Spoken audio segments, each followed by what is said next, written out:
Well, I am so glad you're all here. I've never done anything like this before. I don't know if you've ever been on anything like this before, but it is an experiment. And thank you for your patience for all those little things and glitchy, weird things that go on.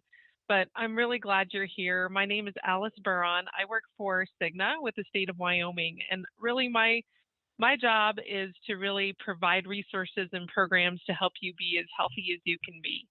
And really, honestly, I'm looking at those healthcare spending costs. And my goal is to keep them from rising so that you don't pay so much for your insurance.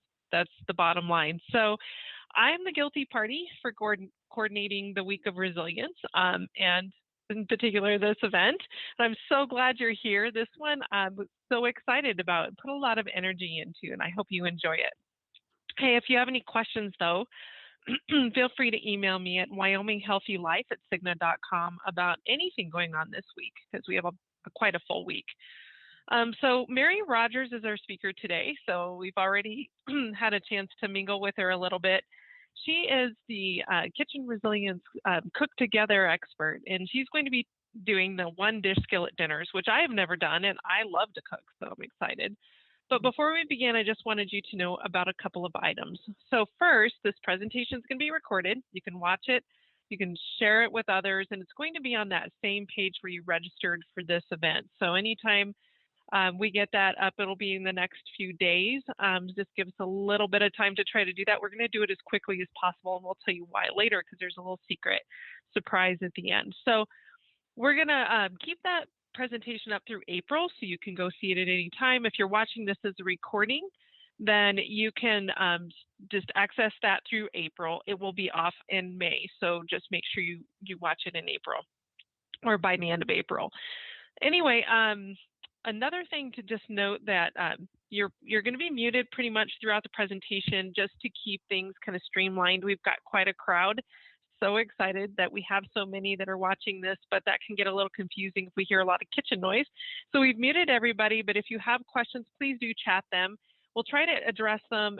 If there's some kind of immediate question, I'm going to be keeping an eye on those chats. And if there's something that can wait, we might wait until the end and maybe answer it kind of at the end, or we might actually have a follow-up with that. So keep that in mind.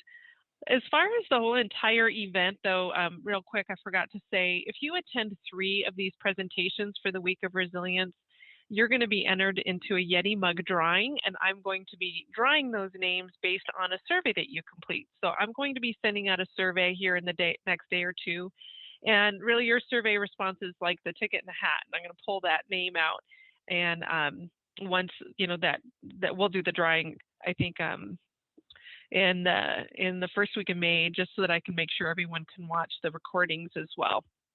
But I do have 36 Yeti mugs to give away. So your odds are pretty good if you're going to get one if you attend 3 presentations. Let's see. The other thing I want to just say is that there are a lot of great things going on the WyomingOnWellness.org website.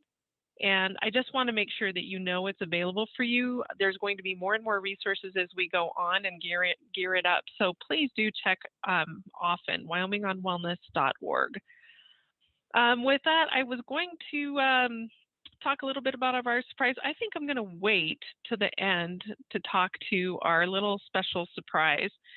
And I just want to get you guys cooking, because you're probably really hungry and ready to do that. If, again, you have questions, just chat me. So that's really about all I have to say.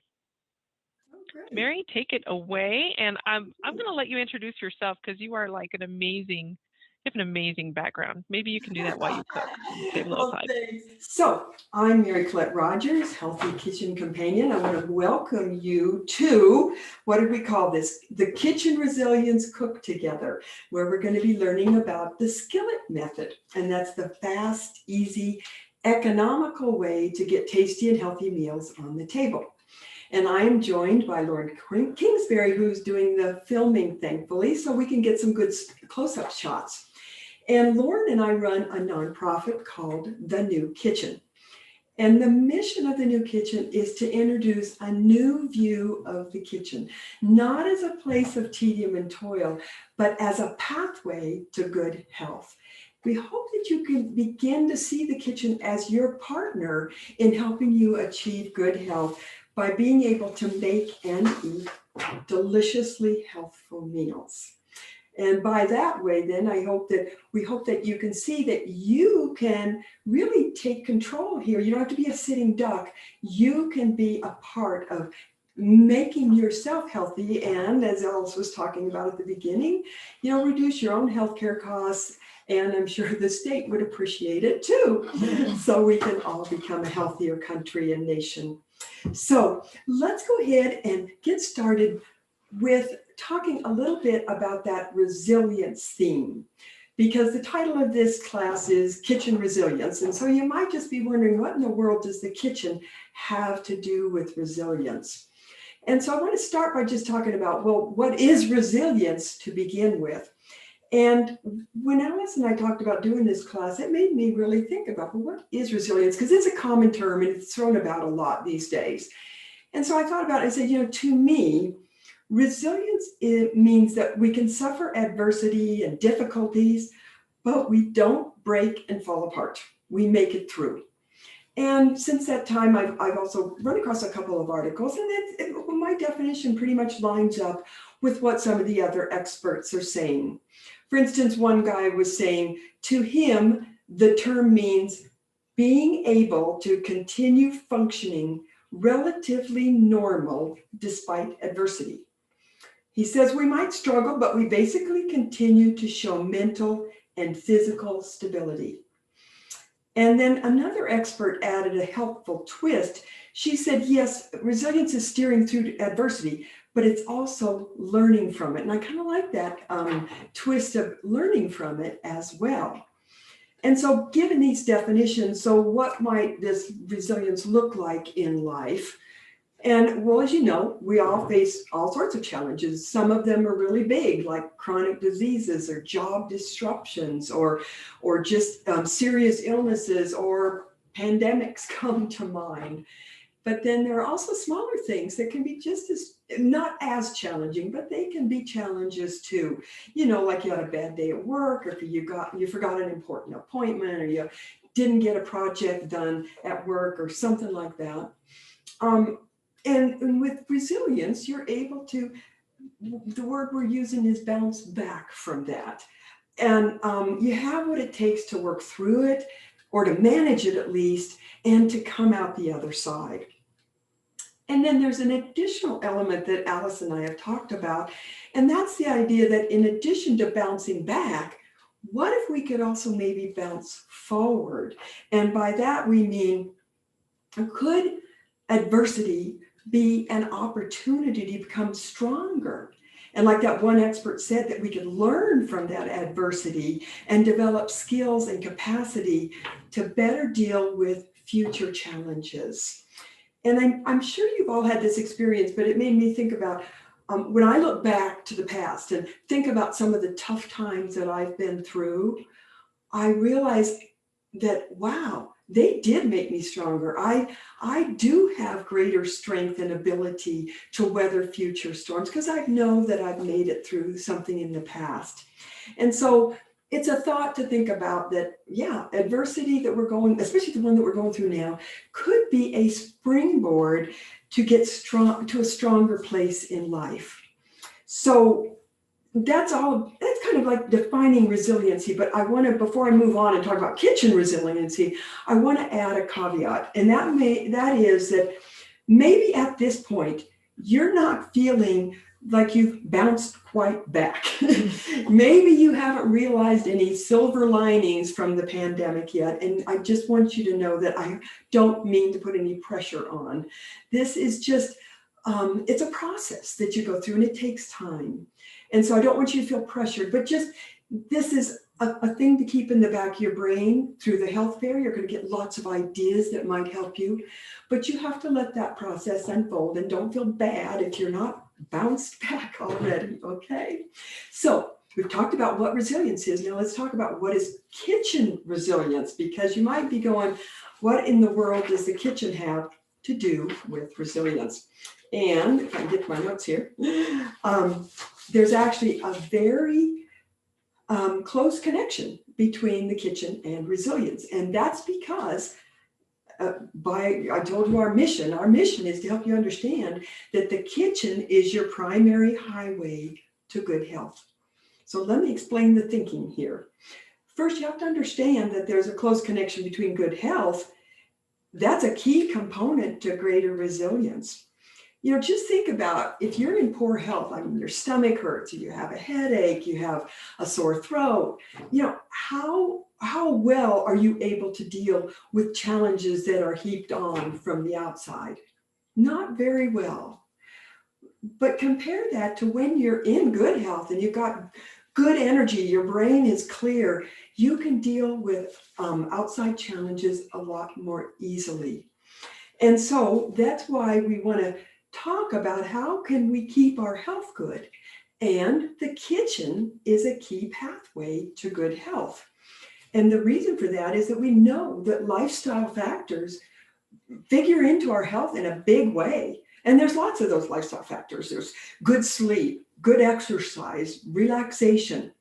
But of all of them, good eating is a top one, if not the top one. What we put in our bodies, are we putting alive foods so that we are telling our bodies that we want to live?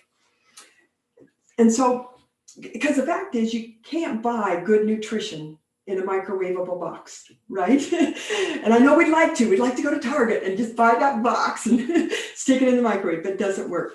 So the only way that we can get good meals regularly and consistently is by making them ourselves. And where we make those, it's in the kitchen. And that's why the kitchen is our pathway to health. It's where we can exercise control over our own health and not just be sitting ducks waiting for disease to strike. So that's what I'm saying, that there's an intimate relationship between the kitchen and resilience. Because the kitchen, where we are today, is where we make the meals that are the key to good health. And being in good health sets us up to be more resilient and deal better with adversity. And when Alice and I were talking, she had a really good analogy that I thought was thinking about it in terms of like a bank account. And I know we all know about how smart it is to be able to have a little financial cushion, a little savings account in the bank, so that if you hit a rough financial spot, you've got something to fall back on. Well, it's important to realize that we can do the same with our health. We can build our health savings account. So if we hit hard times and we can't maybe keep up with everything quite as well, we've got a little bit of a reserve to get us through those tough times. So just to sum up real concisely, making and eating good meals from the kitchen leads to good health, and good health leads to greater resiliency. So that's the connection between kitchen resiliency. So now, what about that skillet method? Because I told you that's what we're going to be learning about today. Well, where does it fit in? And in a nutshell, the concept you need to keep in mind here is consistency. Because we all know, I don't think I told you anything new, that yes, if you eat well, you're going to have better health, right?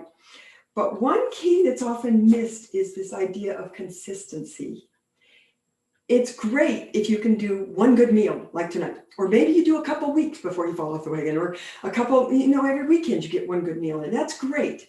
But you know what? It's not enough. If we really want to realize the health benefits, the wonderful health benefits of a healthful diet, it's got to be something we do pretty darn regularly, pretty consistently. Food is medicine. It doesn't work like an antibiotic where you take a pill and in 24 hours, everything's better. It's something that we have to do patiently, consistently, steadfastly. So that runs right into the problem that was mentioned before class. It's called modern life. And that all of a sudden we run into things like, I don't have time. I've got picky eaters. I don't know how to cook. I don't like vegetables. I don't want to cook. And so that's why this consistency is so hard, because we have these big barriers out there that make it difficult to make those meals and eat them really regularly. And so that's why we need to make cooking sustainable, something we can do every day. We need to make it manageable. flexible, interesting, tasty, economical, and healthy. And the skillet method is the key to that. It's the answer to that. So I'd like to tell you more about the skillet method because, as you can see, I get a little excited about it, but I think it'd be better if we go ahead and make it, and then we'll have a chance while this simmers, because we do need a few minutes at the end for the skillet to simmer. We'll talk about a little bit about why these skillets are so wonderful. I'll share that with you. So let's go ahead and get started. But here's the thing. I'm just going to take a little sip of water.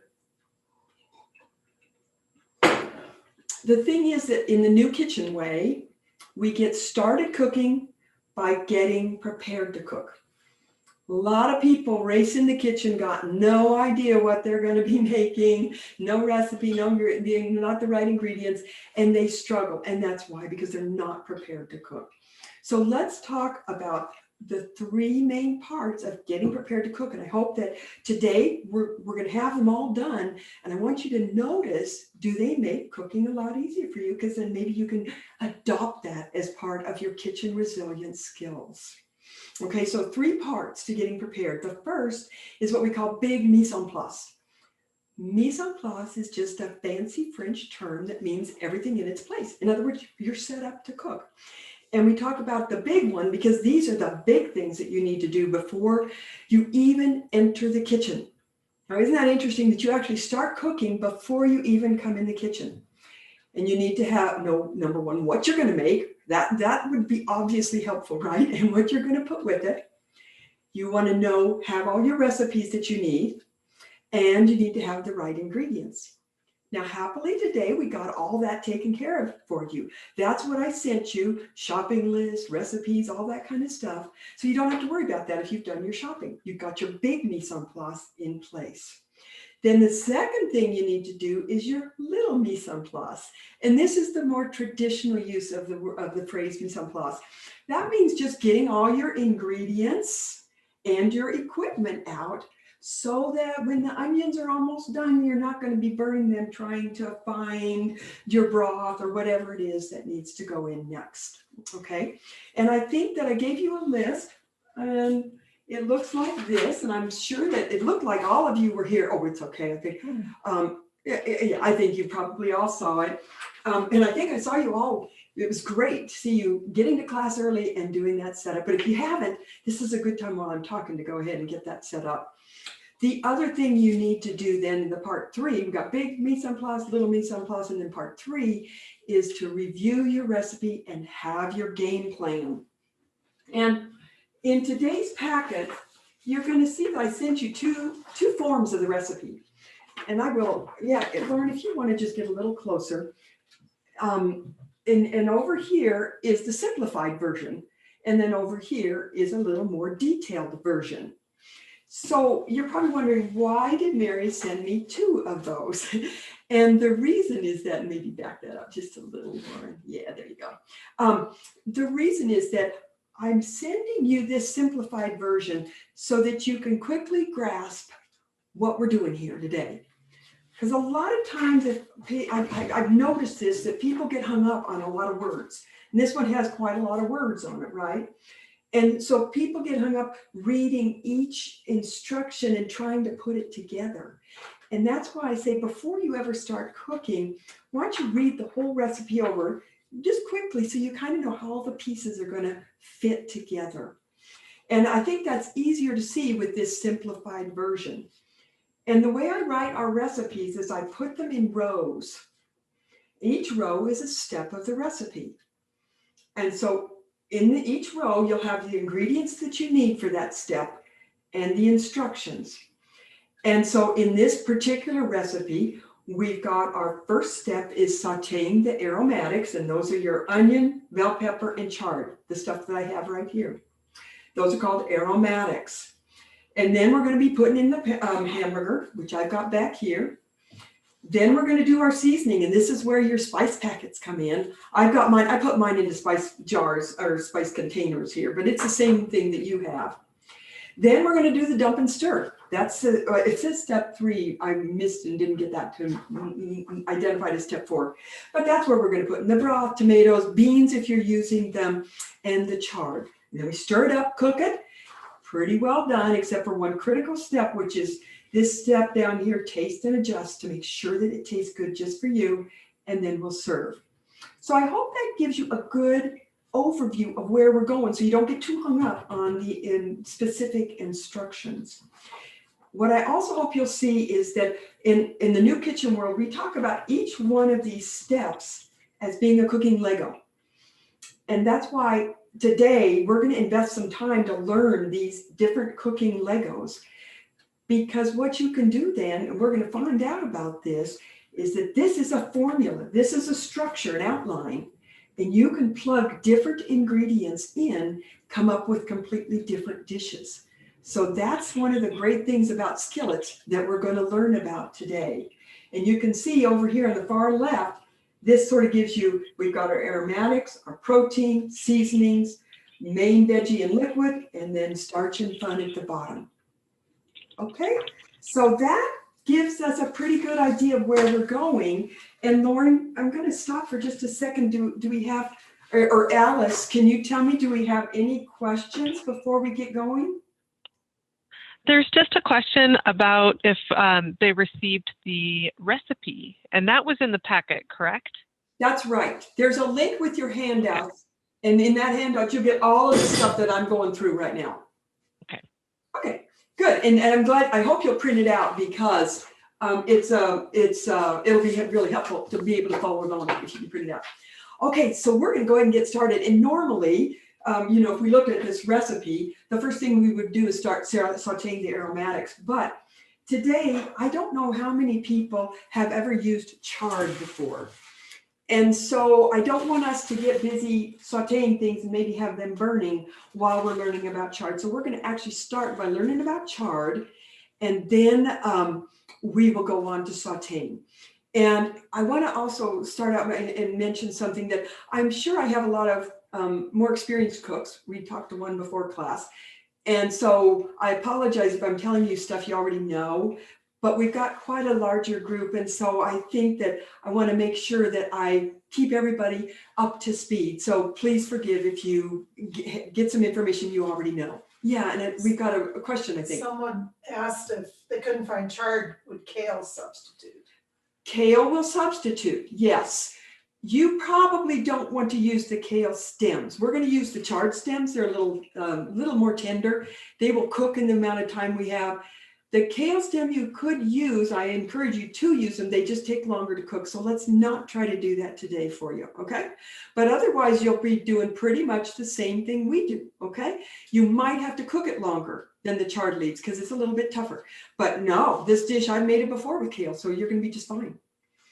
Okay, so about chard, I actually got 2 bunches here. I'm not going to use both, but I got 2 bunches because I just wanted to show you that, there are different colors here. Lauren, can you just get a little closer and maybe show those different colors? I've got some red ones over here, and then I've got some that are kind of green and yellow and red in this one. And the bottom line is it doesn't matter which one you use. They all taste pretty much the same. But I just wanted you to see. So whatever's in your grocery store, that's good enough. Okay. Whatever's in your grocery store is fine. You can use it. The only time sometimes that I will pick one over the other is because the color. Sometimes red would be really attractive in your dish and sometimes yellow. And so today we're going to be, I think it's going to be really nice. We've got red tomatoes. So I don't think I need the red chard. I'm going to use the yellow chard to add just a little bit of that color today. So I'm going to just set this one back here.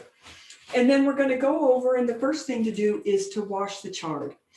And let's see. Well, make sure we got our camera on there. Okay, that's good, I think. With the chard, the big thing to know about it is you just want to wash both sides of the leaves. And to make sure that you check that stem and make sure that dirt didn't get in there. Now this one, it looks like it's dirty, but it just got a little bit brown. So what I will probably do is simply cut that part out.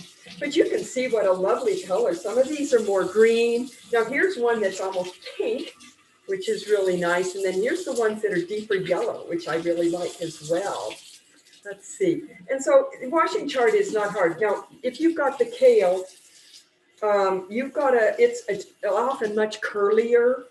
And so you've got to make sure that with the curly ones, you get in there, make sure there's no dirt down in there, and really scrub the stems, because sometimes there can be dirt inside the curly folds of the kale.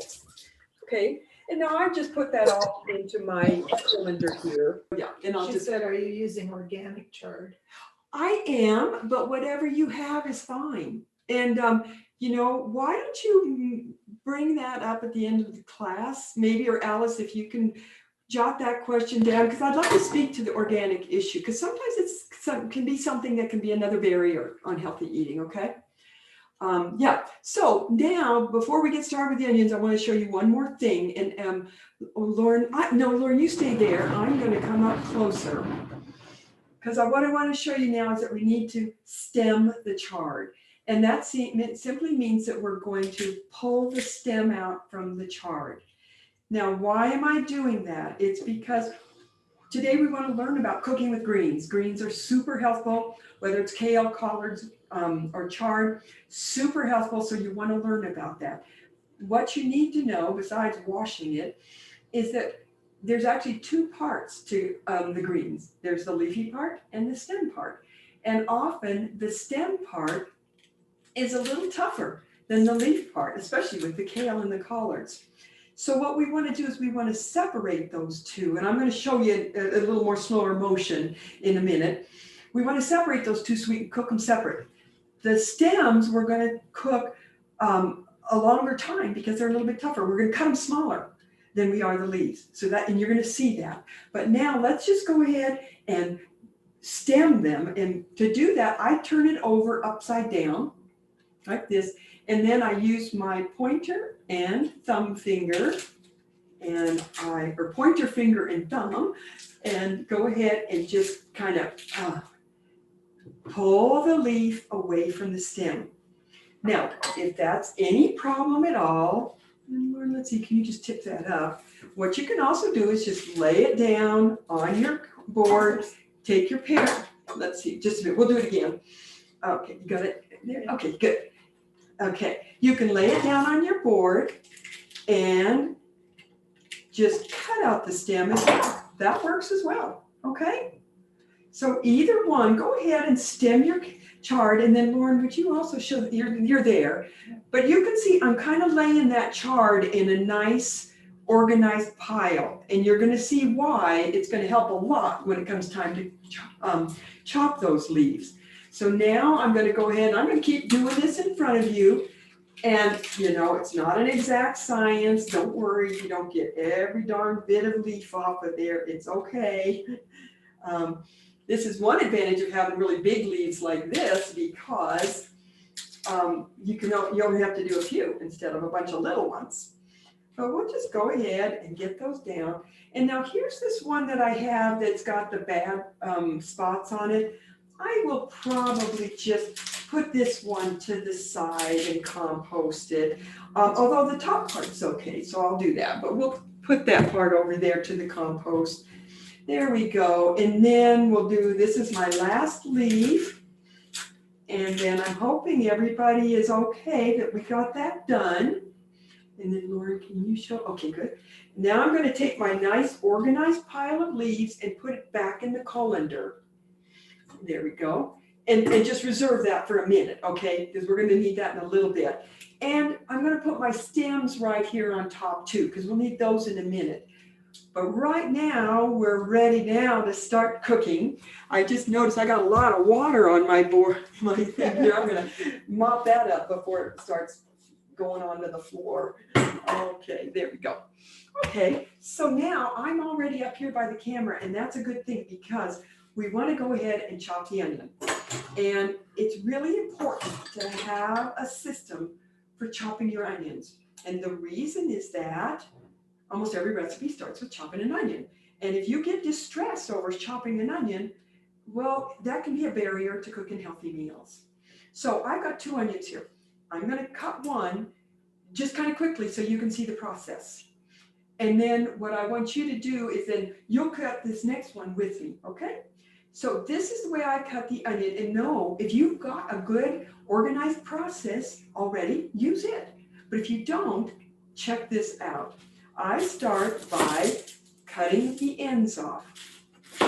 That allows me to not be trying to cut the onion when it's rolling around. Instead, I put it on that flat surface.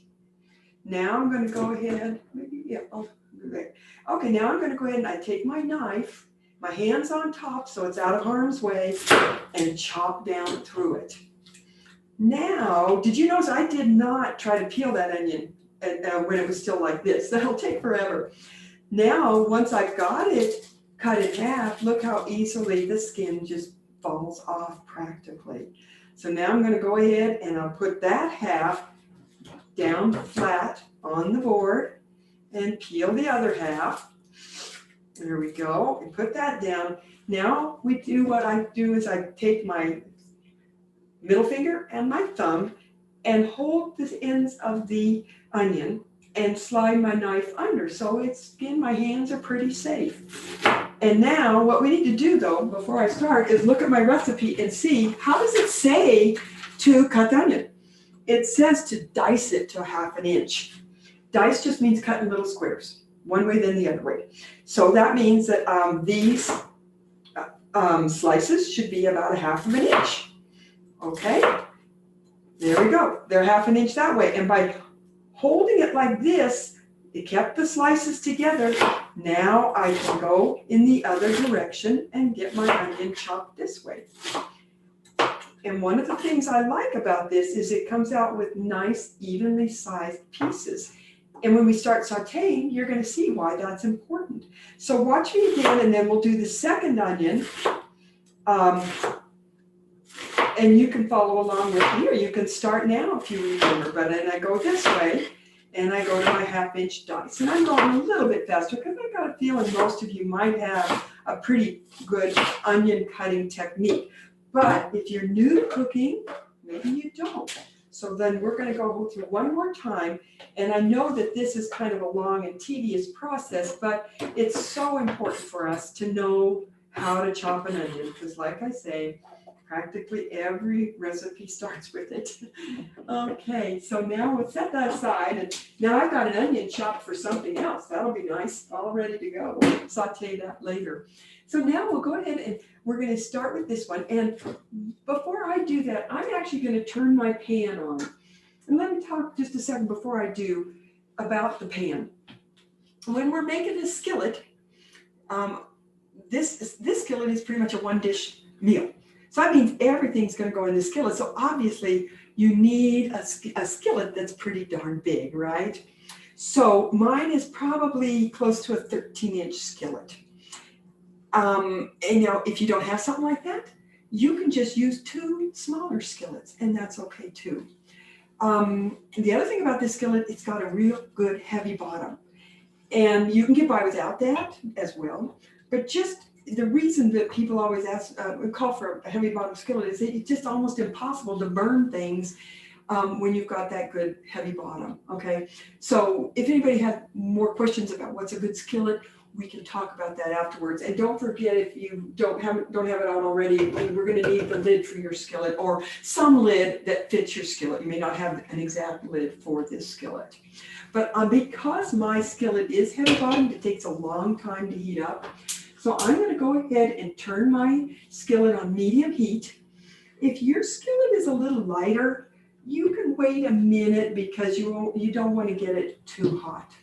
So now let me go ahead, I'm up here close again, and yeah, if you can tilt that, just tilt it down, yep, then we can see. So if you don't have your onion cut, go ahead and do this along with me. We cut off the ends, scooch those aside, then we cut it vertically, and I'll peel off that outer layer. This one's a little tricky, no, not too bad. And peel off this side. There we go. Okay. And then, I don't know if you can see it, but sometimes onions have this little thin membrane. If it does, pull that off because it can be really slippery and your knife can slip with that. Okay. So now I've got my 2 halves. I take middle finger and thumb, and don't worry, and I'm cutting these into 1/2-inch slices, and don't worry if this is awkward or, your pieces don't come out quite evenly. It's okay. You'll get better and better at this. I'm teaching a class of CU students. And, at first they were having such a hard time, but by the second or third class, they were going, oh, I can do this. So have faith. Okay, and then I'm going to do the other half. There we go. I go into 1/2-inch slices one direction, and then I go into 1/2-inch pieces the other direction. And you might notice that when I get to about this point, I flip it over so I can manage it just a little bit better for those last cuts. And if you get to that last cut and it's making you nervous because that blade is getting too close, just push it down and kind of chop it up. Don't worry about it. But do keep your hands safe, okay? So now I am going to get rid of these onions because, as we know, onions can make you a little bit teary-eyed. So I'm going to get rid of those. But the nice thing is that another big advantage of learning a good technique that you can get through quickly is that you don't cry as much because you're not standing over those onions forever and ever, chopping and chopping and chopping. So now we're ready to do sauteing. And just let me see, Alice, we've gone through the chard, we've gone through the onions. Do we have anybody having problems that I should address right now? Okay. Okay. Someone made a comment about saving for stock. I don't know whether they were talking about the skins. Thank you very much. Yes, we're going to talk about bone broth. And you know what? It's funny you said that because as I was putting those in my compost bin, I said, oh no, I need to save these for stock. But I didn't have a place to put them. So my compost is empty and clean. So I'm actually going to pull them back out and put them in my bone broth. So thank you for bringing that up because it does add a delicious flavor. So now what we're going to be doing is let's look back at our recipe. And this is the kitchen copy, so it's not in color. But what we need to do is we've got those onions chopped. That's the hardest part of the dish, okay? So everything is coasting from here. And now we want to saute. And in the instructions it says in a large, heavy bottom saute pan, heat the oil over medium to medium-high heat until hot but not smoky. And then we're going to go ahead and add the onions. Now, what does that mean, hot but not smoking? Now, you can measure your olive oil, but after a while, you get used to what a tablespoon looks like. So I put in my tablespoon. And hot but not smoking is a set of instructions you're going to see all the time. It means that you want this oil hot enough so when you put the onions in, they start really sizzling because saute means to jump in French. And so you kind of want the onions to jump just a little bit, okay? How do you know if it's that way? A couple things. One is the oil will just get very liquidy and be able to really, it's really covering the bottom of the pan. Another thing is it gets kind of shimmery. You can kind of see it shimmer. You don't see that as much in a nonstick pan.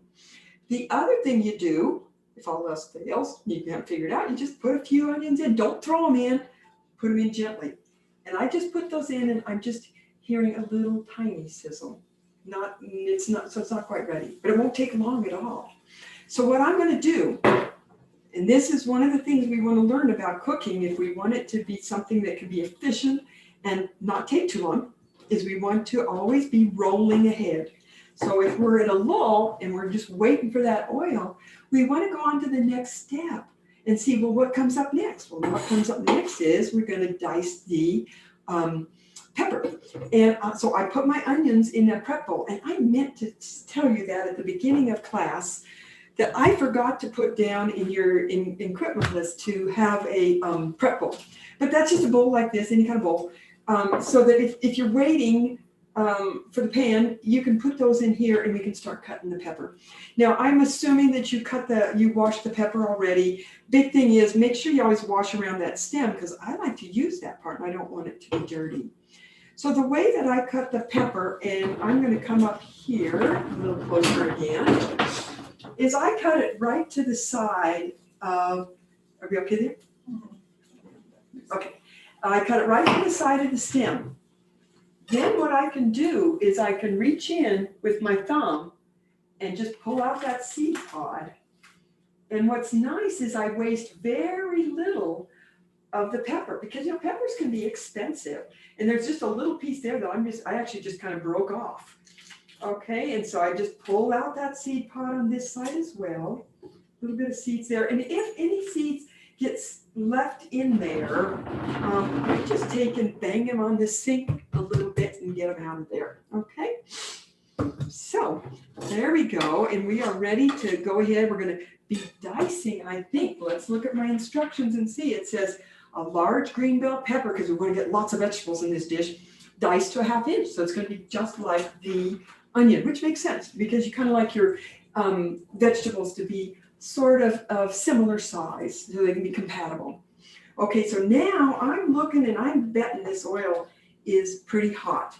So Lauren, yes, Lauren's going to get a close-up of this, and I'm putting it in, and I think you can hear that that's a pretty good sizzle. It could be even a little bit more, but let's put all of it in. Yep, and you can hear that sizzle now. And then Lauren, go ahead and stay with me there, okay? Because once we get them in, what we want to do is spread them out, and then so they can all have a chance to hit the bottom of the pan and get brown, because that's the whole point. Okay, that's good.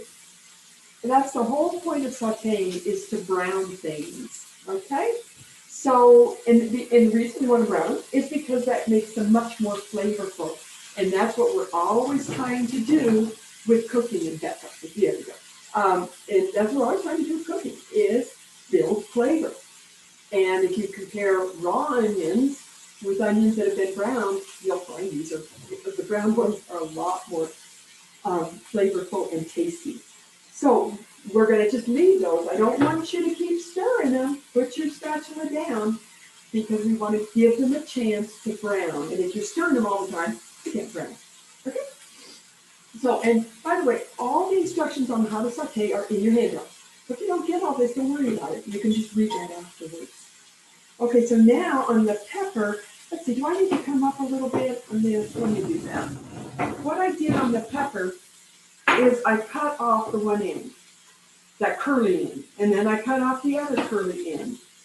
And now those I can now slice kind of roughly into 1/2 inch pieces and cut those into, what we're trying to do is get kind of close to a 1/2 inch square, which is a little bit tough. If you want to hold that up just a little bit. I mean, can you see it okay? You should have a different colored cutting board, I think. Green pepper on green cutting board is not too. Yeah, there you go, Ellen. Good. So let me do that again with this side, okay? I cut off those curly ends, and it's a little hard to get squares out of a curly end, but you do the best you can. You want to try to get them to be about a 1/2 inch by 1/2 inch. That's 1/2 inch dice. And now then I've got these two other pieces, there's a little seed in there, that are nice and even squares. Now these, it's easy. I can just take and cut those into 1/2 inch strips. And I don't worry if a little membrane gets in there. You know, some people cut that out, but I don't worry about it. Doesn't affect the taste at all. So just like the onion, I cut it one direction, I turn it, and I cut it the other direction into those 1/2 inch squares. There you go. Let me hold those up so you can see what that looks like. Okay. And I hope I'm not going too slow for some of you who are more experienced. But thank you for having patience so that we can go at a speed that works, catches everybody up. Okay, so now my pepper is cut. And you can see that's a lot easier than the onion, right? So let's go back. I'm looking at my onions, and I'm seeing that I'm starting to see a little bit of browning, but not quite enough. So, all right, so you can back up there. So what I'm going to do is I'm going to take that same old prep bowl, put my peppers in it, and those are ready to go. But first, let's look ahead now, because these aren't quite brown. We wanted to get a little browner before we put the peppers in, okay? So now let's look ahead then. What's next? We've got the olive oil, the onion, the green peppers ready to go, the chard stems, okay? So here's where we get into our chard stems. And now, for the chard stems, what it tells you is you want to dice those to 1/4 inch. So I'm going to roll back up here. I love having this nice island. for this job, a paring knife can be good. Paring knife's a little guy like this, as opposed to the chef's knife. Although you can also use your chef's knife, which is what I usually do. But if I'm feeling comfortable with this, use a paring knife. Because what I'm going to do is I'm going to cut those chard stems. Actually, I just realized something. A lot of times the ends of the chard can be pretty brown. So let's just chop that off completely, okay? Now what we're going to do is take and cut each stem so it's about 1/4 inch thick. Okay, so this is what that looks like. Okay, so bigger stems like this, I'm going to have to cut on, a couple times to get them down to that size.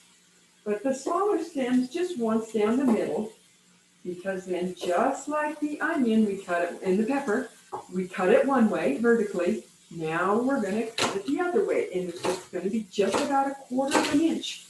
Because we want these chard stems to cook in time, and like I say, they can be a little bit tougher. So if we cut them into smaller pieces, they'll be able to cook more quickly. Okay, so I'm just going ahead and cutting them all the way. And like I say, it's okay if some leaves got in there, they'll just cook along with it. But the reason is we want to put these in and cook them a little bit in advance before we put the leaves in, so that then in the end, both the leaves and the stems will be cooked evenly. And we won't have tough stems and cooked leaves or overcooked leaves, and then these are finally cooked. Okay, that's why we're doing it in 2 stages. So Lauren, I'm seeing that now my onions are browned, and if you can give me a little filming there. And it's always hard to see this on the camera, but I can tell you that there's some very nice browning going on with those onions. Love it. They're already looking more tasty and flavorful. Okay. So then now I'm going to spread them out again. And yes, Lauren's getting a picture of those chard stems. That's great. So what we've done then is we've added the onions and we sauteed them about 5 to 7 minutes until they're just beginning to brown. So that's done. Now it says add the pepper and then the chard stems and continue sauteing about 7 to 10 more minutes. Okay, so we're going to add the pepper, we're going to add the chard stems. There we go. And you can also see, this is when you can see the value of cutting things in evenly sized pieces, because then they will cook at the same rate. You won't have some big chunks of onions that are uncooked and the little pieces are burned, for example. So, good, Lauren, are we getting any questions that we need, or Alice? I haven't seen any. Okay, all right. Okay, so I got all that in there, and Lauren, I'm just going to fold this up. There we go. That's what that looks like. And so, 7 to 10 minutes, and then, we're going to be putting some liquid in here and cooking it. So if it doesn't get cooked completely, it's okay. But we'd like it to get a little, a little bit of the sauteing and browning going on. Okay. So now we have another lull in the action. So we look ahead. The next thing is going to be the hamburger, but we're not going to do that until these have finished their 7 to 10 minutes. And then we're going to do seasoning, and that's got to wait. But if we look way ahead, we're going to see that we're going to need those chard leaves. And so this is where we're going to learn something that's called chiffonade. And it's something that people often do with basil, but it works really well with the leafy greens. Oh, I realized I missed one of these fellows. Better get that guy in there. Okay, there we go. We'll pop him in there. But it works really well with chard leaves. Now, the person who's doing the kale, you are probably going to just have to put it there, bunch it together, and chop it up as much as you can, okay? I don't know that this technique will work very well. But while this is cooking, and you should have your heat on no more than about medium, because it can burn pretty easily if you don't. So I'm going to come back up here, and I'm going to get this chard leaves out. Remember I told you that I keep it in a nice organized pile? And the reason is that then I can roll this up like this. And it's an imperfect science as well. But we're going to roll it up as close as we can.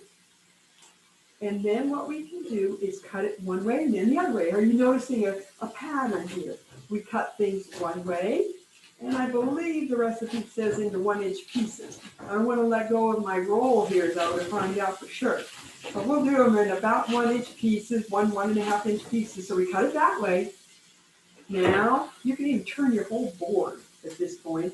Kind of gather it up and hold it with the other hand.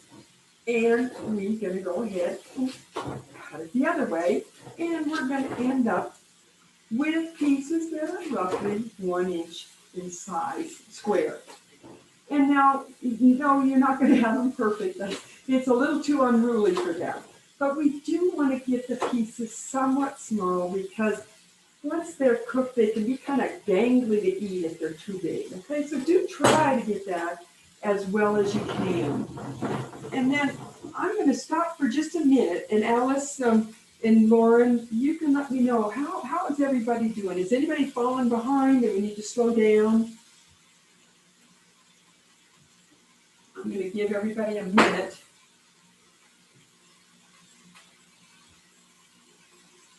Okay. Doing well, I'm fairly caught up. Okay, good, thank you. Okay. So I'm putting my chard back in this because I realized that we've got another thing we need to do too while we're waiting for this. In fact, you know, I would give your saute mixture, your aromatics, give them another flip because my onions are browning further and my peppers are getting a little bit brown, which is nice. So I'm going ahead and flipping things over. And make sure you get the stuff from the outside and pull it into the middle of the pan so it can cook thoroughly.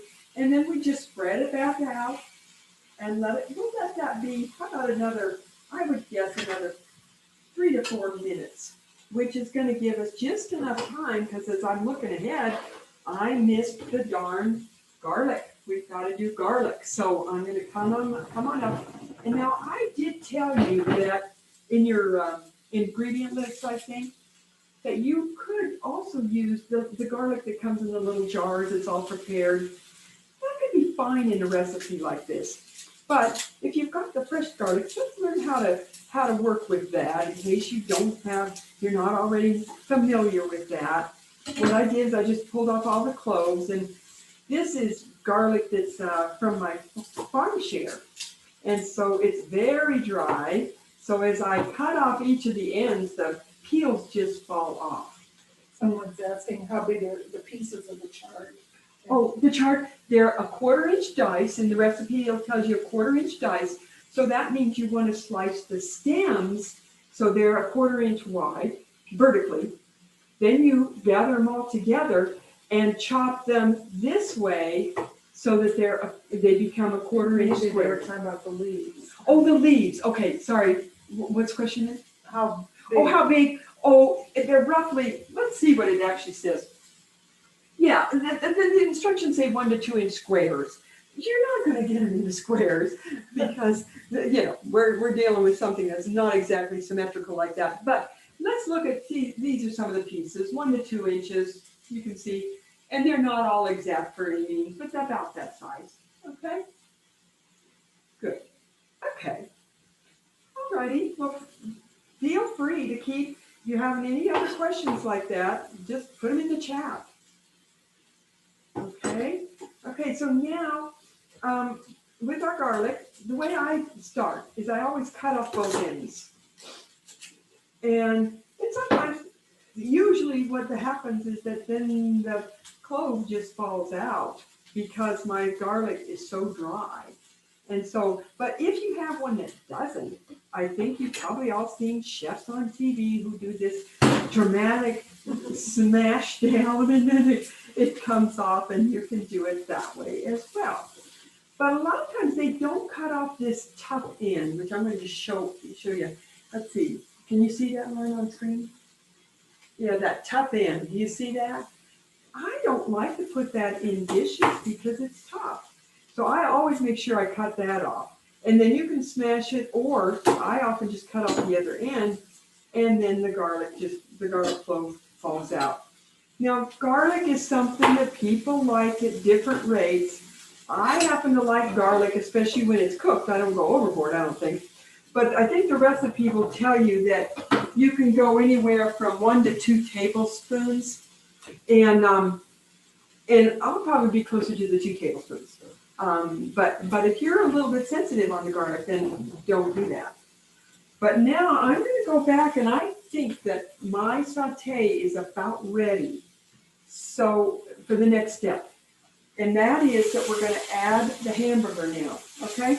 So what the instructions tell you is that because this is a skillet, we're just kind of trying to make it all in one pan, so you don't have a bunch of pans to wash. And so what I'm going to do is I'm pushing everything to the side. Then I'm taking my hamburger, and as I put it in, I break it into bits. I think that's going to have to turn a little more. Yeah, there you go. We break it into little bits, and that helps it cook a little bit faster. So little bits like this, I just kind of, yeah, I think that's pretty self-explanatory. And now I tell you in the recipe too that you can use a 3/4 pound or a full pound. Some people are trying to eat a little bit less meat, or maybe you only put 3/4 pound in. I did it with 3/4 pound the other night, and it was fine. And so that's what I'm going to do tonight. And then I've got another 1/4 pound that I can use in something else tomorrow or the next day. So yeah, I'm putting together about 3/4 pound here, and then that's going to cook in the middle. Now, listen, what if you're one of the people who maybe didn't have one of these big skillets? So what you could do is just get another skillet out. Maybe you're putting half of your meal in each of 2 skillets, or you could get out a separate skillet for just a hamburger. Okay? Either way, I'm going to wash my hands here. One of the nice things about having a big skillet is that you can, here, Lauren, I'll show you, is that you can put it all in one, and then you only have one pan to wash, right? So, but don't worry, if you don't have a big skillet like that, that's no problem. So we're back to waiting. We're just waiting for that hamburger to brown. And we don't have to worry about getting it completely cooked because it's going to cook when we put in all the tomatoes and the broth and everything, okay? But now let me go back and we're going to do our garlic. So we've got that peeled. And the way I do the garlic is I start by slicing it one direction. Doesn't this sound a lot like the onion and the pepper? But at least it gets me started, okay? And I slice it as thin as you can go. Slice it one direction.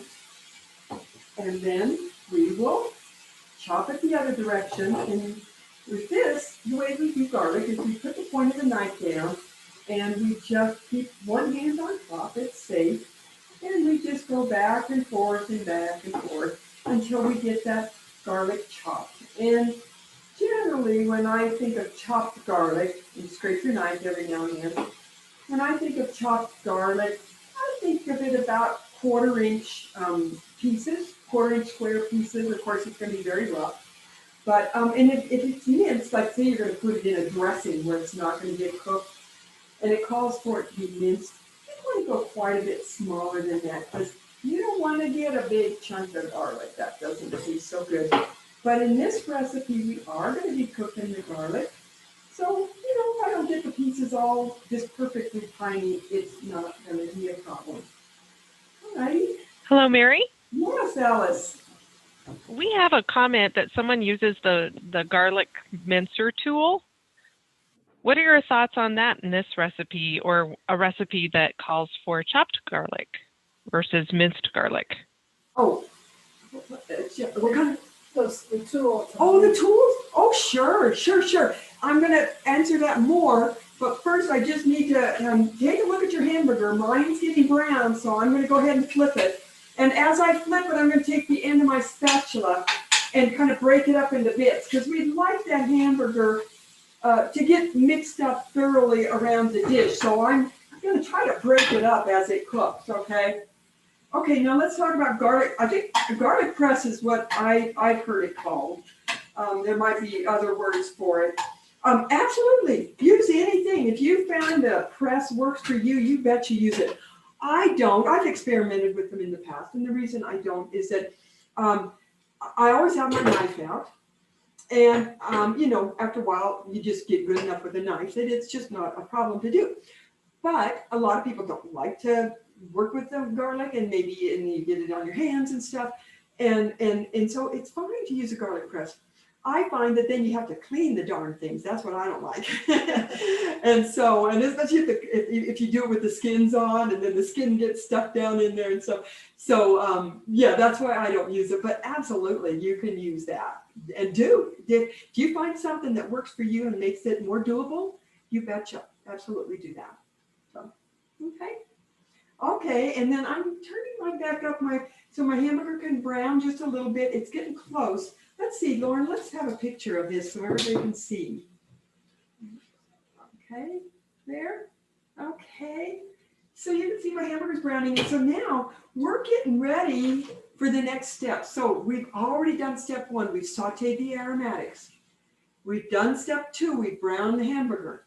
Now we're going to do our seasoning step. And this is where you get to use those cool spices that you got in the mail. At least a lot of you did. Thank you for those who registered in advance. I think that was really nice. And so what we do on that is I call it the hole in the middle seasoning trick. We're going to make another hole in the middle, just like we did with the hamburger. And we're going to make a hole in the middle. We're going to put a little bit of olive oil into that olive oil. Then we're going to put our garlic, however much you want to use, 1 or 2 tablespoons. And then we're going to put our spice. Now, whenever a recipe gives you a range of spices, like the chimichurri chorizo, 1 to 2 teaspoons, the lemon curry, 1 to 2 teaspoons. Always, if you're not used to that spice, always go with the smaller one, obviously. And then when we get to the taste and adjust point, you can add more, okay? But, and once you learn how much you like a spice, then you can put it in right at the beginning. The reason that we do this hole in the middle thing is because when we put the garlic and the spice in the oil, it helps bring out, and let it cook just a little bit, helps bring out the flavor of the spice. So it's a little more flavorful. Remember, that's what cooking's about, bring out flavor. It also imparts the flavors of the spices into the oil, and then the oil transmits that through the whole dish as well. So it's just a little trick. And like if you're cooking and you don't remember to do this, it's not a problem.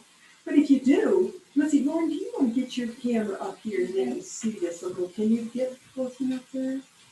I'll push this over a little bit. There we go. Okay. Can you see my hole in the middle here? And I'm going to go ahead and put just a teaspoon of oil. You don't need much. And then right into that oil is going to go my garlic. Okay, can you see I'm putting it right in there because I want that garlic to really flavor that oil. And then comes my spice. And now, for me, I'm making the Italian one, but your instructions are there if you're doing the chimichurri chorizo or if you're doing the Vietnamese.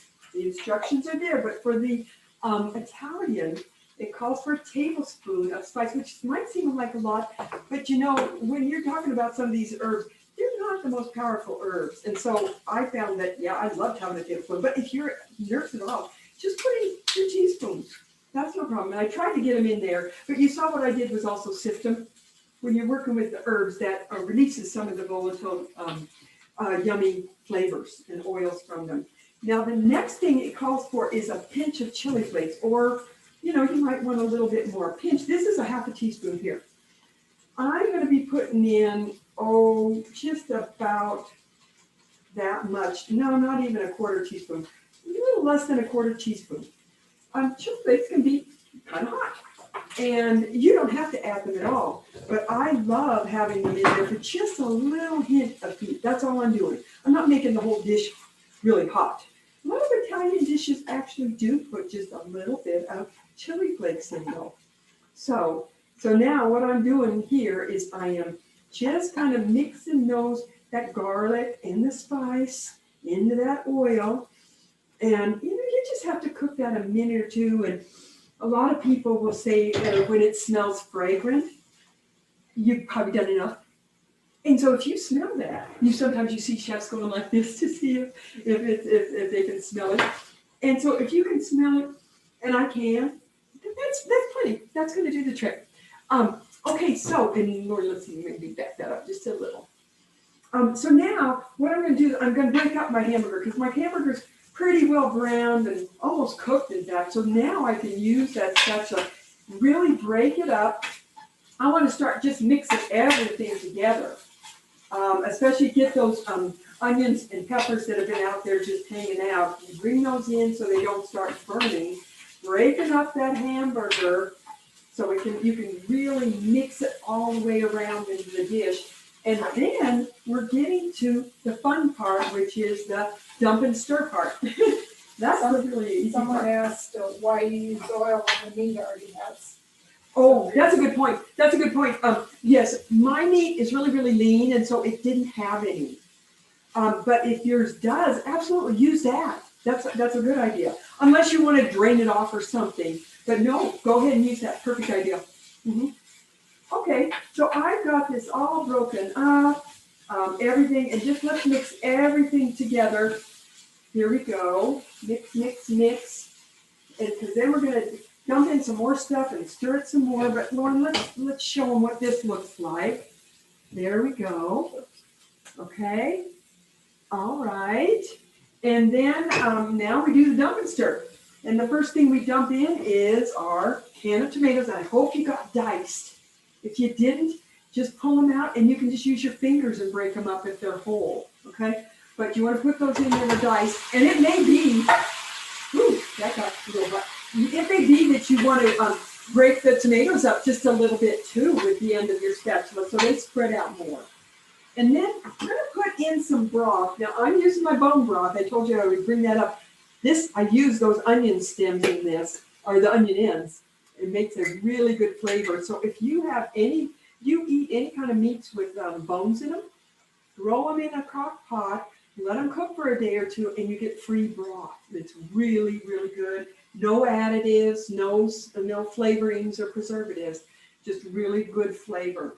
So I'm going to put in, about a half a cup. And then just put in that much to start with. And then you're going to decide later on, do you want it a little more liquidy, or do you want to just keep it not so liquid? And that'll be up to you, kind of what you think you like. So we put in the broth, and now we're putting in a half a teaspoon of sugar, and that may sound kind of funny, doesn't it? But a lot of times we do that with with dishes with tomatoes. It just helps cut the acid of the tomato. So it's not a critical thing if you don't want to put sugar in. Some people have to really watch sugar, and that's a good thing. But a little tiny bit in here can make a big difference.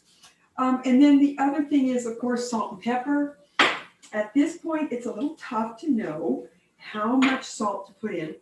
One thing you need to pay attention to is, did your tomatoes have salt?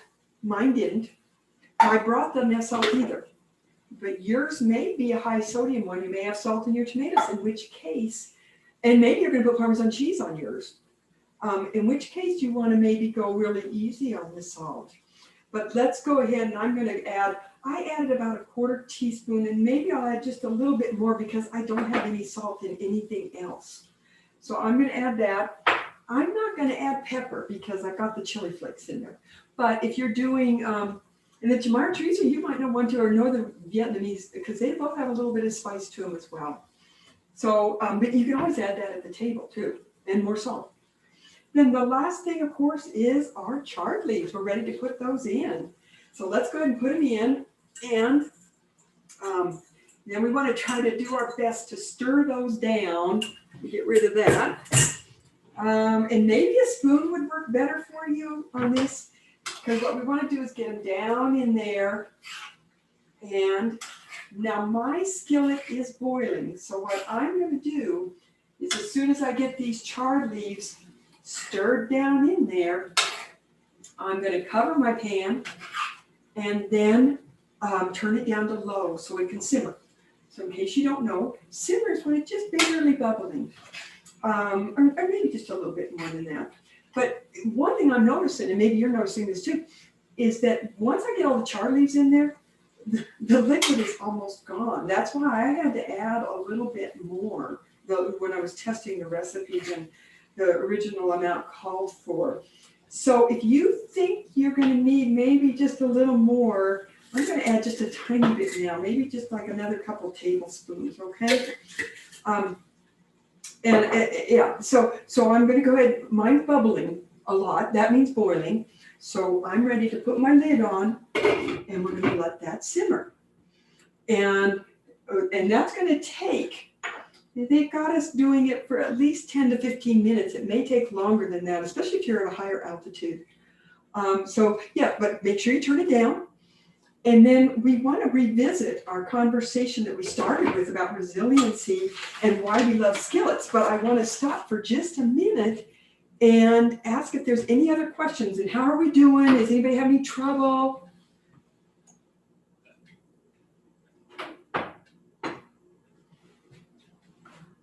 Well, just go ahead and chat in, and Alice and Lauren will tell me if you're having any trouble, but you should have just about everything in there. Your seasoning, your hamburger, all the ingredients that you got out should pretty much be there, except for the toppings, and we're going to get to those in just a minute. So just to remember, we want to revisit that conversation that we started with while this simmers. Remember that the theme for this week's fair is resiliency. We talked about how good health sets us up so we can be more resilient. And eating well is a key to good health, a real important key. But to reap the benefits, the good health benefits of eating well, we have to do it consistently. And then we talked about some of the barriers. Oh, I don't have time. I don't know what to cook. I got these picky eaters. Well, this skillet method provides a way out, a solution for a lot of those barriers. And it kind of checks all the boxes for sustainability. And on this count, I want you to take a look at, let me just find it here. One of the pages in your handout, it goes through, and I, for some reason, can't find it right now. I know it's here, but it goes through some of the advantages. Oh, it's the very one of it's this page with the picture on it, the picture of the dish. It goes through some of the reasons why skillets are so wonderful. And so you might want to take a look at that if you're just waiting on this to simmer. But some of those things are the reasons that we love skillets and why they are such a solution to getting consistently good meals on the table is that the skillets are fast and easy to make. They're one dish meals. Like you notice, it didn't take any fancy cooking skills, right? They're one dish meals. It's kind of nice to have everything in one dish. Of course, you got the rice on the side, but other than that, everything's in this one dish, so it doesn't cause such brain damage, trying to get everything to come out at the same time. Practically foolproof flavor. It's amazing when you cook things together in a broth, how it just somehow magically produces great flavor, especially when you get the seasonings in there. Don't forget about seasonings. They're economical. Somebody mentioned cost, feeling like healthy eating is too expensive, but we use pretty inexpensive ingredients. The only thing that sometimes is a little more expensive is the green pepper, but onions, hamburger, chard is usually, especially at this time of year, it's in season. So it's really reasonably priced. Tomatoes, those are all things that we even have in our pantry. Makes great leftovers. I tested it, I don't know, last week sometime, had it for 3 nights. I love it. So, and it's just a really easy way to make healthy meals too, because you automatically get those vegetables in there in a way that's really delicious. You hardly notice that you're eating them. Excuse me. And do you notice how we're using all real whole ingredients? There's no processed foods in there. And that's kind of the key for healthy meals. And I gotta say that you can tell I love skillets, and I probably make them at least 2, 3, 4 nights a week. Kind of gets me over the hump of the week. And then, weekends come and I can make more interesting things if I want to. But I want to also emphasize 2 other really important parts and benefits of skillets. And that is their versatility and their adaptability. Because when we started out, I showed you the truncated form, the simplified form of the recipe, and I told you this is the outline. And just like when you did a paper in high school or college, Yeah, an outline you stick on different topics, right? Well, you can do the same thing with a skillet. And so there's another really important part of your handouts is this one, which it says chard, pepper, and burger skillet. One recipe equals 100. And it's got a picture of the 3 spices that you got. And by the way, if you didn't get any, you can always order those from Savory Spice and they'll mail them to you, okay? But if you'll look at that, you'll see all the different ways that you can easily modify this skillet. And if you mix and match those, you can make really 100 different variations. So for instance, the way it works is that if you look at the recipe, we start out with the aromatics, right? Well, in the Vietnamese version, you could use coconut oil instead of olive oil, a little more traditional. You could use green onions instead of regular onions. You could use a yellow pepper instead of green pepper. For protein, you could use chicken. I think shrimp would also be great. Then you get down to some main veggie options and you get to like asparagus, which is just about in season, be perfect in there. And then you get down to some starch options and you get down to some liquid options that instead of broth, you could use coconut milk. So that's how this works. So I encourage you to be sure to look at that because 2 things. One, it means that a skillet can be adaptable for your health needs. So let's say you need to have a lower carb diet or you need to have lower fat, or you need to be getting more protein. You can adjust your skillets to do that. And then the other reason that versatility is so important is that one of the biggest barriers that we have to making healthy meals is that we get bored. And we should go find new recipes, but we have to look through things, we have to decide on something, we got to learn a new recipe. Guess what? You don't have to learn any new recipe, and you can make hundreds of variations on this same instructions. Okay, so, and it's important to realize that healthy eating shouldn't be a sacrifice. It should be fun.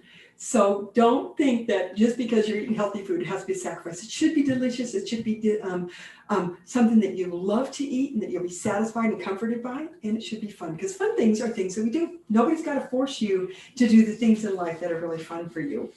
So we're going to be talking in just a couple minutes. Alice is going to share with you a surprise opportunity to experiment with skillets over the next week. So hang on for that.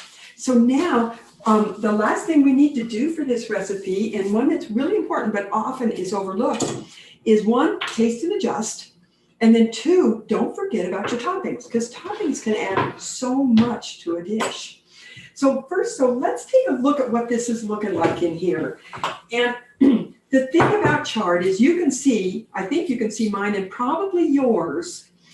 It's going to look like that chard is pretty well done because we've all cooked with spinach probably. And doesn't this chard look a lot like spinach does when it's cooked? Oh, my glasses are all fogged up. I can't see a thing. But here's the thing, okay? Here's the thing is that chard takes quite a bit longer than spinach to cook thoroughly. So what I want you to do is experiment. This is what we do in our live classes. Take a piece that you think looks done. Okay, that looks pretty darn wilted. Okay, taste it. Okay, let it cool off a little bit. And taste it.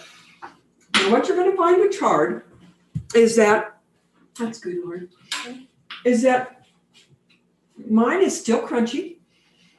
And if it's not thoroughly cooked, the problem is going to be it kind of has a little bit of an aftertaste, okay? So I hope you'll taste yours. And if you like it that way, you could be ready to go. But I think I want mine a little more. And I'm going to encourage you to let yours cook a little bit more and see if you like it better, cook just a little bit more. Because we need to prepare our toppings. 1, if you haven't cooked your rice, or maybe it should be done by now. I've already cooked mine the day before because brown rice takes a long time. So I cook every few days. As soon as I run out of one batch of brown rice, I cook the next. And it stays in the refrigerator and I can put it with anything. And that's what I've got here is the last of one batch. Tomorrow I'll start another one. And I'll just microwave that when the time comes. But for me, I made the Italian version. And so some of the toppings are, you might have Parmesan cheese, mozzarella cheese. Hopefully you bought it pre-shredded. Chili flakes if you like it a little hotter. What I have liked, and I've been doing, is putting Kalamata olives on mine because I have to be dairy free. So I have got some Kalamata olives here, and I go ahead and I put those on top of mine. Of course, I get the pitted ones. Try to never get unpitted ones. They're a pain in the neck to pit. And then you can just take and chop those up a little bit. I chop them one way and then chop them the other, just like everything else. Now, one of the toppings that you may be going to use, I hope, if you're making the Chimayo chorizo or the Vietnamese version, is cilantro. It tastes really good on it. That and the lime. I hope you'll do those both. And for that, and also for basil, if you wanted to put some fresh basil on your Italian version, I specified to make sure you wash that in advance and let it dry. And the reason is that it's a lot easier to cut when it's all dry and fluffy. And also, the nice thing is, I washed this yesterday, and then I left it in the fridge, just covered with a bag, and it's dried thoroughly now. So now what I can do is I can leave that in a nice storage container, and this will last a long time, as long as you've got it thoroughly dried and you picked out any bad parts. If there's any slimy parts, get those out of there. But then, because a lot of times you buy cilantro, it seems like it goes bad in just a couple days. But this will last a good week once I get it like this. And it's really easy to cut once it's like this. I don't need it for my dish, but I wanted to demo that for you. And let me see if there's any other toppings. She said sun-dried tomatoes would be good in the Italian version. Oh, yeah. I wonder what you think about sun-dried tomato, though, because we do have the canned tomatoes. But, what about instead of canned tomatoes, you could use sun-dried tomatoes and reconstitute them. And one I didn't think of was artichoke hearts. Oh, yeah. The canned artichoke hearts would be good in here, too. But thank you for thinking about that. And you're already thinking ahead. So that's great. You're thinking about options that you can do. So super. So maybe if you are going to be doing the lime, cut your lime in half now. If you're going to maybe have some black olives on anything, chop those. Avocado, go ahead and dice those. And do that while I finish this last little bit that I wanted to share with you. Because I think it's really important while you're finishing that is to stop and take a minute and acknowledge what we've done. And what we've done and accomplished here is that first and foremost, you've made a 100% healthy meal. And Alice, if you can go ahead and put that slide up now, because you might be asking, well, how do we know if it's healthy? It can be so confusing, isn't it? Well, that's why I have what I call the simple prescription for good eating. And I know it's, oh, here it comes. It's coming. Yeah. Okay, super. Thank you, Alice. And this is the simple prescription for good eating, just 5 little categories. Stick with the good stuff. What's good? Vegetables, whole grains, fruits, lean proteins, good fats. Boom, that's easy. And if you will just stick with that, because that's all we've got in here, right? If you just stick with that, that automatically takes care of step 2, which is get rid of the processed foods, the sugars, the white flours, the preservatives, the colorings. And then eat in wild diversity. Don't just eat spinach, eat chard, eat zucchini, eat lots of different things. They each contribute a different nutritional profile for you. So the more you get, the better your nutritional puzzle gets filled. You want to eat in balance. Don't eat just meat. Don't eat just rice. Eat meals that are balanced. And that may vary depending on your health needs. And so if you can just, and the bottom line is, you eat just real whole foods, right? And enjoy them. That's the last guideline. And that simple prescription will get you 80 to 90% of the way to a pretty darn healthy diet. And you're going to learn other things over the week, and you can weave those in. But if you can at least do that much, you're going to be well on your way to eating a really healthy diet and having good health and being more resilient. So that's the biggest achievement you've done. And I hope you've all seen that there's nothing in here you can't do. So I hope I've convinced you that you really can eat healthfully and do it consistently. And Lauren, do we have a question there? No. Okay, yeah, we can end that slide though now. And then I think another thing we've done is we've built some really valuable resilience skills. I hope the Skillet method is the big thing you've learned. I hope you'll experiment with it. Getting prepared to cook, you've learned about that. And I hope, have you noticed how much easier it was to cook because you had everything ready and you knew what you were going to make? You had the recipe, the ingredients. I hope you noticed that. Spicing, I hope you had fun with that. And I hope you can see how much more satisfying and comforting a meal is when it's got good flavor. We learned some basic healthy cooking Legos, chopping onions, garlic, pepper, sauteing them all. And then we're gonna learn this one last skill, which is tasting and adjusting, because we want to get the dish just the way we want. And then one last skill too, I want to point out is just making sure that you think about what are your healthy eating goals, because that's what this health fair is all about. What are your healthy eating goals? Are they to eat a more low carb diet or lower fat or whatever? Well, take a look at your meal. It's in the pan, and when you serve it, go, is this meeting my health needs? Okay? Because if it isn't, skillets are adaptable. We can make them meet your health needs. That's how you become a partner in your health. And you start taking control of your health, and you stop having to be just a sitting duck. Okay, so let's go back. I think we're just about done with class. If you can hang with me just a couple more minutes here, and because Alice has got some fun last words, and also we want to share that fun surprise with you. Okay, so I think at this point that my chart should be done. Taste yours, compare it to how it tasted before. Mine is much more tender. I'm not getting any kind of a bitter taste on it. So I think mine is done. But now, really important, remember I told you in your equipment to get a tasting bowl and spoon? This is when you want to take some, put it in a little bowl, and I want you to taste it. And then I want you to see, would you maybe like a little more Italian seasoning or Vietnamese or chamayo in there? Maybe you want a little more chili flakes. And maybe you need a little more salt and pepper, because remember, we didn't put a lot in there. A lot of times that's what you need. And then hold on, if it's not just perfect, what you're going to be surprised at is when you put the toppings on. Like I'm going to get a little more salty punchiness with this. If you put Parmesan cheese on, that's going to do it. For the chamayo chorizo and the Vietnamese, the lime and cilantro, you're going to be amazed at what a difference that makes. So don't forget the lime or the cilantro, I hope. But otherwise, let's go ahead and show how we plate this. And I would normally heat up my rice first. That's why I have it in a microwavable container. But my microwave is just ridiculously loud. So I'm not going to do that. But I'll show you how we can plate this. It's kind of pretty, and it doesn't matter. Do the best you can. But I like to put that rice down and make a little hole there. And then go ahead and put in a little of our dish. And then you come out with just this lovely, whoops, except if you swap it around. So we'll clean that up, right? There we go. So there's your lovely little presentation for dinner.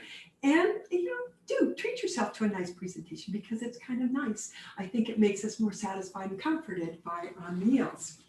So with that, I'm going to turn it over to Alice with these closing remarks that starting today, you're going to be eating in a way that serves your body and your health. And my hope number one is that you'll begin to see the kitchen as your friend and partner on the healthy eating journey. And hope number two is that with this Skillet formula, or the Skillet method, and other resiliency skills, you can, one, start progressing to a lifestyle. I know it takes time. It's not going to happen overnight, but start progressing to a lifestyle of consistently making and eating health-giving meals, that you'll achieve good health, you'll build your health bank account, and be better able to bounce back and bounce forward even from whatever challenges you face. And to help you get started, I want you to make sure you can always join my email list. I've got lots of resources, lots more classes and stuff. But we also have this really fun challenge that Alice is going to describe, so that you don't lose momentum, because it's easy after the health fair to go back to normal. But we've got some fun for you coming up over the next week, or maybe month, Alice, right? Because you want to give people time to watch the all right, I'm not sure what your timeline is. We were going to do it just for a week. So Alice, I'll turn it over to you. Yeah, absolutely. We're still working that out for those who are watching this recording, but I just wanted to let you know we're going to have a Healthy Skillet Challenge. So for all of you who have found this to be inspiring, or maybe you think you can do a little better and have your own little twist to it, we're going to have this challenge happen starting tomorrow. So you got started tomorrow night to think about a little rendition, a little twist on this recipe. And then we'll have a week for you to put that together and send it in. And yes, get the family involved. That would be really cool. So let's even get your kids to do it too. The Challenge goes through Wednesday, April 7th. So we have 10 Yeti mugs to give away for you guys separately from the other drawing for attending 3 of the webinars this week. So here are your criteria, and you're also going to get an email with the details. But your criteria for your challenge, should you choose to accept it, are have a creative adaptation of the skillet dish. How healthy is it? How the healthfulness of it, and especially using a lot of vegetables. Ease of preparation, especially during those busy work nights. Good use of leftovers or anything in your pantry ingredients, including all kinds of spice that is new to you. That's going to be another category we're going to look at. And then, of course, we love stories. So you have to send us a little bit of your background story. So how to enter, you'll just email a picture of your dish to Mary. And we're going to give you information about that as a follow-up. So you just need your name and the name of your dish. Maybe be creative with the name of your dish. Permission to post your pictures of the dish would be nice, because I think we're going to be able to put that onto the Wyoming on Wellness website and showcase your amazing dish. So have fun with it. We look forward to seeing what comes next. And we'd like to just inspire other people to continue to cook. But not only that, we want you to continue to cook. So we want you to keep trying new ways to use this method, because it's such an easy method, but it's better if you practice. The other thing I just want to say real quick, and besides Mary, this was fantastic. I think everyone was really excited, and they're probably very hungry. So I need to let them go eat. But I did want to say, please let Mary know if you have any questions. We'll follow up with those questions in any in chat that we might have had that weren't able to address. Just for the sake of time, we'll probably let you all eat. And also, I just want to know, remember, there's a lot more going on this week. Please feel free to drop in any of the presentations for the Week of Resilience. And also know that you do have that drawing going on, and go to the WyomingOnWellness.org website for anything wellness. I'm there for you too. Just email me at wyominghealthylife@cigna.com. So thank you for attending today. I hope you enjoy your dinner. Yes, and Mary, any last words before we sign off? No, I just want to say thank you. Thank you for just even trying. This is great to get in the kitchen and just try. And I'm happy to stay on if anybody's got any questions and can hold off on eating. And don't forget, the one thing I would say is that if you want more information, just be sure to email me and let me know, and I can put you on my newsletter list. And I think that's all, Alice. And so if we want to unmute everybody, we can all say goodbye to each other. I can try. If there's anybody who can do that over there. I don't know. Very good at it. Bye. Thank you. Bye. Bye. Thank Great. you. That's awesome. Thank you. Bye. Thank you. Thanks so Bye, much. thank Bon you. appetit. It was delicious. Oh, I'm so glad. Enjoy. Thank you. Thank you. Hey, you're welcome. Thank you. Loved having you all. Thank you. Thank you. Mm.